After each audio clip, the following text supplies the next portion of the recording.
स्वमान स्वाभिमान कोई चीज होती है जिंदगी में। 500 साल तक राम मंदिर के लिए शायद दुनिया के अंदर एक बहुत बड़ी घटना है कि एक श्रद्धा के लिए 500 साल तक एक समाज लड़ता रहा, हर व्यवस्था से लड़ता रहा जी। और मंदिर बना करके रहेंगे ये संघर्ष, पीढ़ी दर पीढ़ी लड़ाई चली है। सचमुच में तो ये 500 साल का इतिहास सिर्फ हिंदू को नहीं, दुनिया के हर समाज को इंस्पायर कर सकता है। ये बलिदान का इतिहास है, ये त्याग का इतिहास है, ये तपस्या का इतिहास है। आप उसको भी अपने ही पूर्वजों ने किया है, कोई बार बार नहीं किया है, और गुलामी की जंजीरों के बीच किया है, स्वमान के लिए, स्वाभिमान के लिए। तो जैसे देश की आजादी का गर्व है, वैसे ही 500 साल की लड़ाई का भी गर्व है, स्वाभिमान की लड़ाई है ये।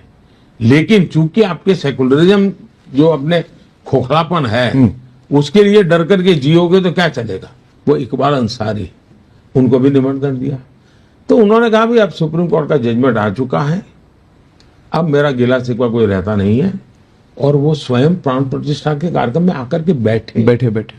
इतना ही नहीं, उन्होंने उनका जो गनमैन है जो हिंदू है, तो उन्होंने एक बाजार से राम मंदिर की प्रतिमूर्ति खरीद कर उसको गिफ्ट दी इकबाल अंसारी जी ने।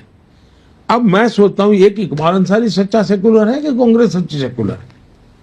तो इस एक घटना से मुझे लगता है इकबाल अंसारी सच्चा सेकुलर है। जब तक लड़ना था अपने हकों के लिए वो लड़ते रहे, न्यायपालिका ने कहा तो उसको स्वीकार करते चले, और ये लोग हैं उनकी वोट बैंक की राजनीति है। तो देश इकबाल अंसारी को भी देखता है और शाही परिवार को भी देखता है और मूल्यांकन करता है कि आपने इसको ठुकरा दिया, राजनीतिकरण आपने किया है। वहां एक शब्द बोला नहीं गया है किसी के खिलाफ। इवन इतना बड़ा 500 साल के बाद सुप्रीम कोर्ट में विजय हुआ था, लेकिन हिंदुओं ने जश्न नहीं मनाया था, उत्सव नहीं मनाया था, पटाखे नहीं फोड़े थे। क्यों? हम किसी भी समाज को दुखी, किसी को पराजित, और मेरा तो उस दिन स्टेटमेंट था और औरों का भी था कि ये जय विजय का विषय नहीं है, ये सबको जोड़ने का अवसर है ये।